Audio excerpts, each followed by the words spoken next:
Welcome to this episode of Beyond the Statement, the mini workshop series designed to help educational leaders. Again, when I talk about leaders, I'm talking about you. You watching this video, you're a leader. You don't just lead by having a title. You lead by from where you're at. That's a future episode. We're going to talk about what's your purview. Based upon your purview, you can be a leader. Something to think about. Today, on this episode, we're going to focus on how will my organization benefit? How will my organization benefit? This is key. This is key because when it comes to diversity and inclusion, it's an important topic. It's important for an organization. It's important for the students in which we serve.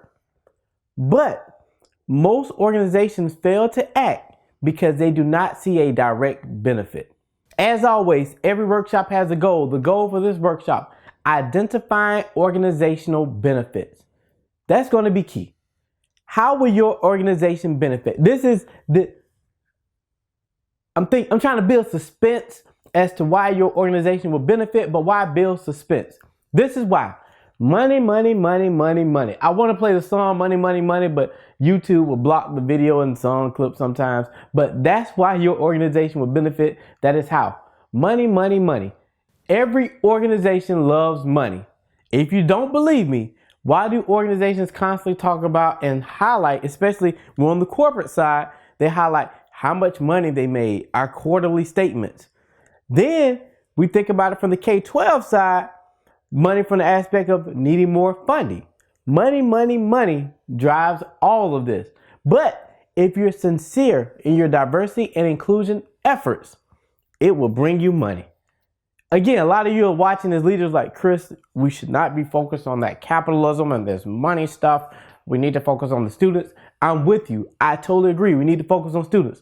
But most leaders, follow the money, you'll see what leaders care about. Don't be mad at me. I'm just giving you the message and trying to help our educational leaders understand how this game, I was going to say this game instead of this thing, but it really is a game in a sense. It's an unfortunate game because our students suffer.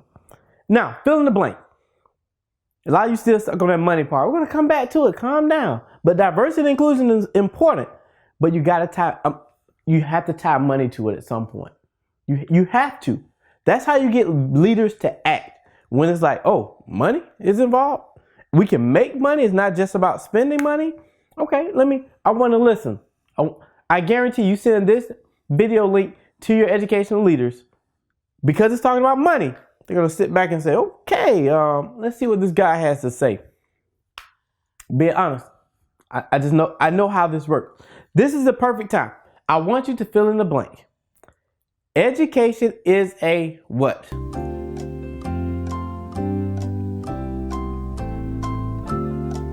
I know some are going to say it's a right, it's for all. And those are some great responses.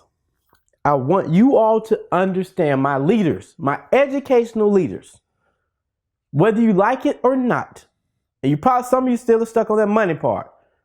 One thing about Dr. Christopher J. Childs, I give it to you raw and uncut.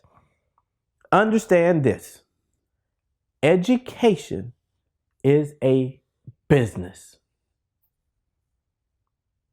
A lot of people are going to say, no, it's not a business. It is a big business.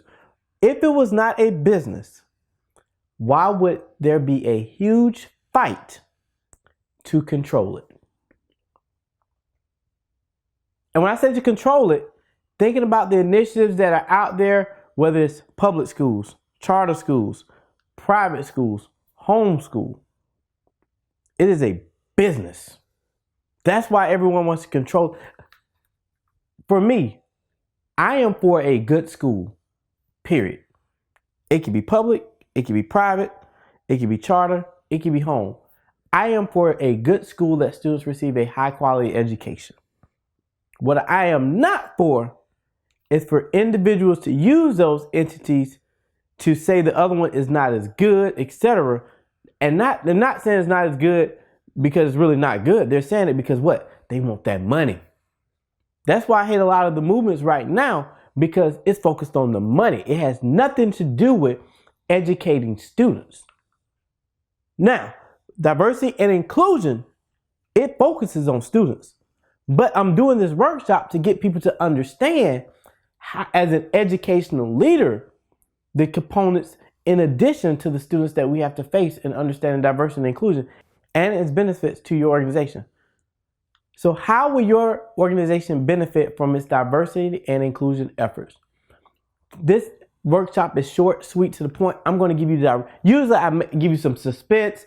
I give you a story.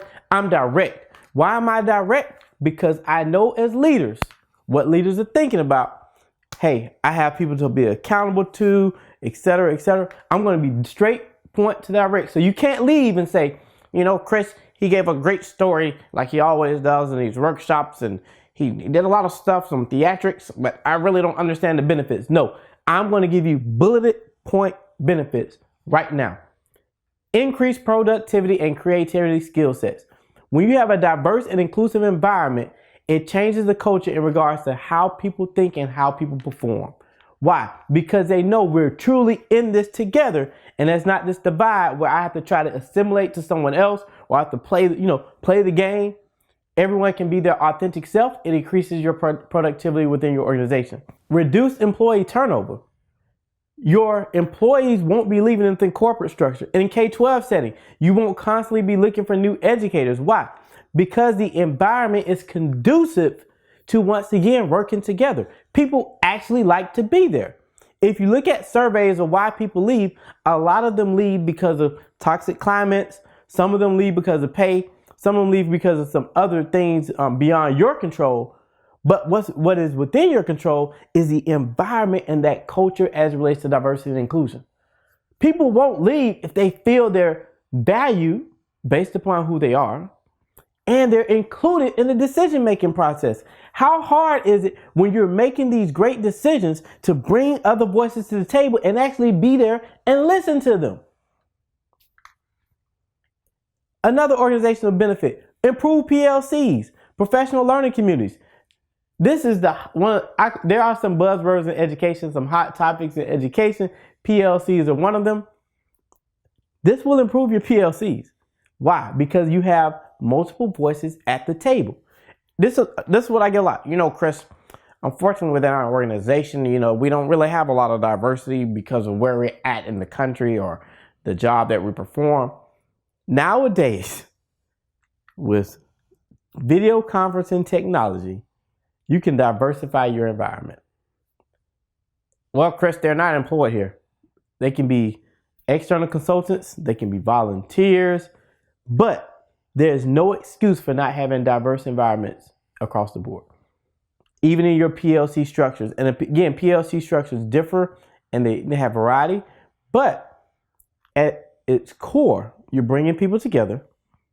If you need to video people in or phone people in, do it. And it's not about, we need to do some checkpoints. Chris told us to do some checkpoints, so we need to check off the boxes. No, be authentic in who you're bringing in, why you're bringing them in to be a part of it. Later, I'm going to tell you in your PLCs some different books you can read that I recommend to help even improve your organization. Also, in that regard, because a lot of them do book studies. Improve cultural insights and perspectives. This goes back to, remember your homework. You're supposed to talk to someone who differs from you in gender and race. When you have different people at the table, it makes you think better. It makes you, when I say think, I don't want to say it makes you think better, makes you make better decisions. Because a lot of times we see organizations put out materials and we're like, whoa, did they not have one person at the table who said something? And that's because of a lack of a cultural insight. When you have diverse decision makers at the table together in an inclusive environment, you're going to make better decisions because you have multiple perspectives at the table. And if you make better decisions, multiple perspectives at the table, it's going to bring you some money. I know you all like, man, stop. I know I work with a lot of leaders. Money makes the world go round. My uncle has a great quote. I don't care who you hate. You don't hate them more than you love money. I didn't even want to bring that quote in right now, but it just makes me think about organizations. Think about what's happening in the world, even in the US. When it comes to that money, people figure out, all right, we need to work together. We can make some money. I'm not saying it's right, but sometimes you got to play the game with them. Because we care about students, we got to play the game. If we want our students to have better experiences, learn to play the game.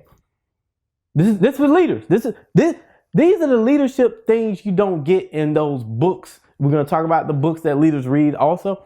You don't get this in the book. You get this here on this mini workshop. Increase morale. That goes back to reduce employee turnover. If I'm in a diverse and inclusive environment, it's going to be fun. Why? Because when you walk into the perfect example, I go to some places and I'm the only person that's a black male. Literally, the only person. The whole trip, I'm the only person. And I walk into the environment. I remember one time, perfect example. I walked into the environment. They were playing music before we got started. And they were playing, and I have nothing against country. They were just playing country songs. And I was just thinking, like, who is the music coordinator? Like, they're like, Chris, you don't like this song? I'm like, no, not really. And I'm not saying you have to make an environment where everybody likes it, but think about if you play different types of music. And that's a basic example. How much more of an inclusive environment. But if you don't have a diverse and inclusive decision-making team, you're going to leave a lot of people out. And you're going to leave them out. A lot of people say, that's unconscious. No, now it's purposeful because you have the opportunity to create diverse and inclusive working environments. You're going to have better decision-making. When you have a group of diverse and inclusive, you have a group of diverse individuals and there is an inclusive environment, you're going to make better decisions. Why? You got the multiple perspectives. Think about the students in which we serve. How many times are decisions being made about students and they're not even represented at the table? A perfect example.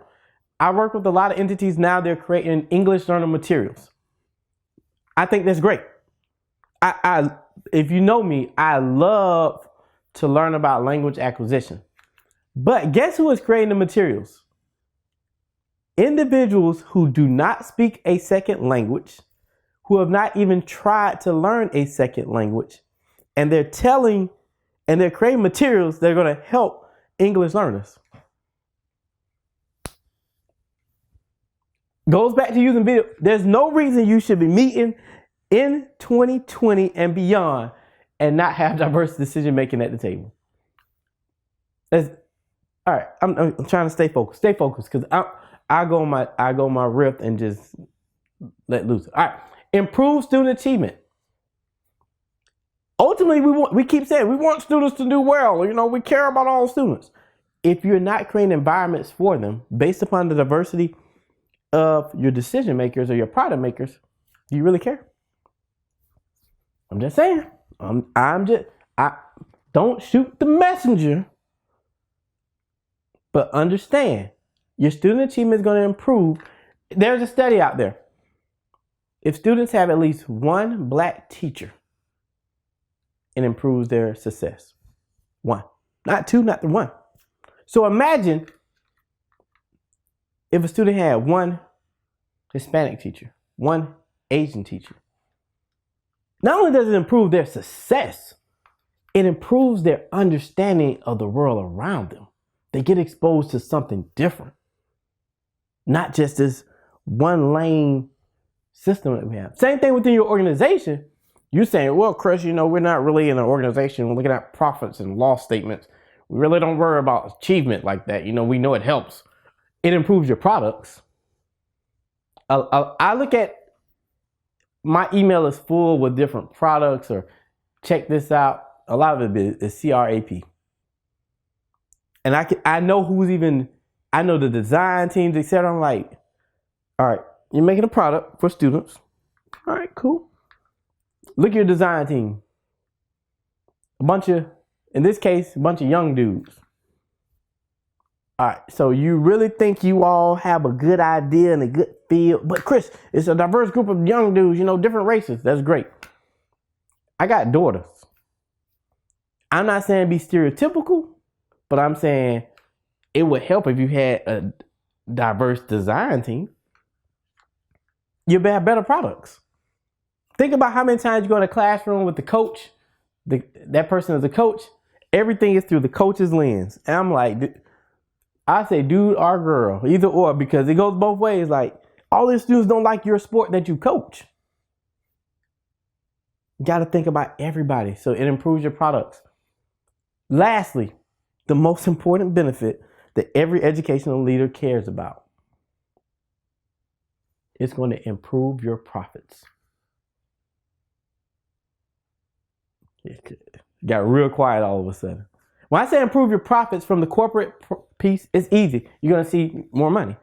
From the K-12 perspective, you're still going to increase because you think about it. You're going to have a better environment. You're going to get more students.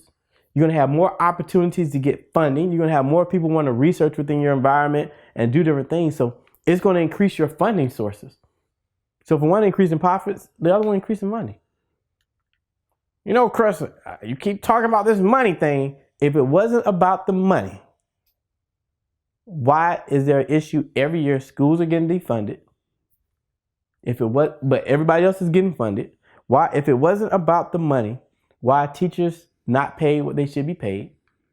If it wasn't about the money, why would corporate entities always brag and boast about either them making money or losing money? If it wasn't about the money. Oh, that's a good one. This like popped in my head. If it was not about the money, would you even want to be in the role that you're in as an educational leader?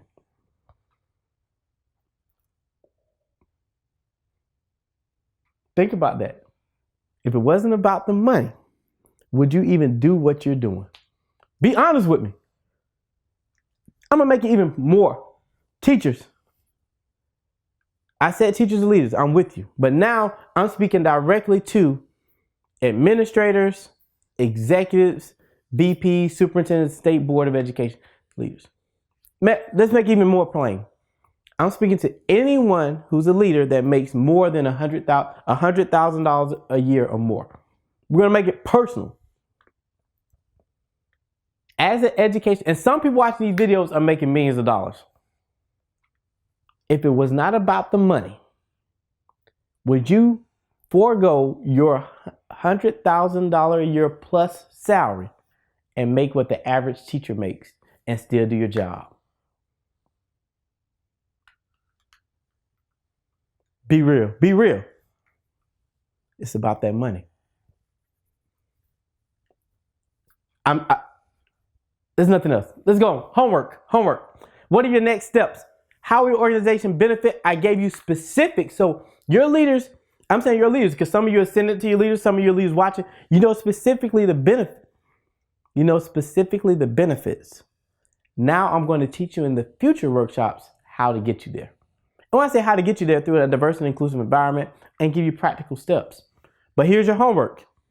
Individually, I want you to determine how your salary ranks alongside those of opposite gender in your organization. Now, if you're in a teacher role, you typically just have a pay scale, so yours is going to be about the same. But double check. But when you move up in that leadership ladder, when I say leadership now, I am going to titles. And I earlier said I wasn't. Now I'm going to titles. How does your salary compare? Remember this. You know, Chris, I understand that, but you know, that's different. When you go to the store to buy something, they don't give you a different price based upon your gender. Organizationally, moving on. I want you to review your organization's budget, income, and expenses.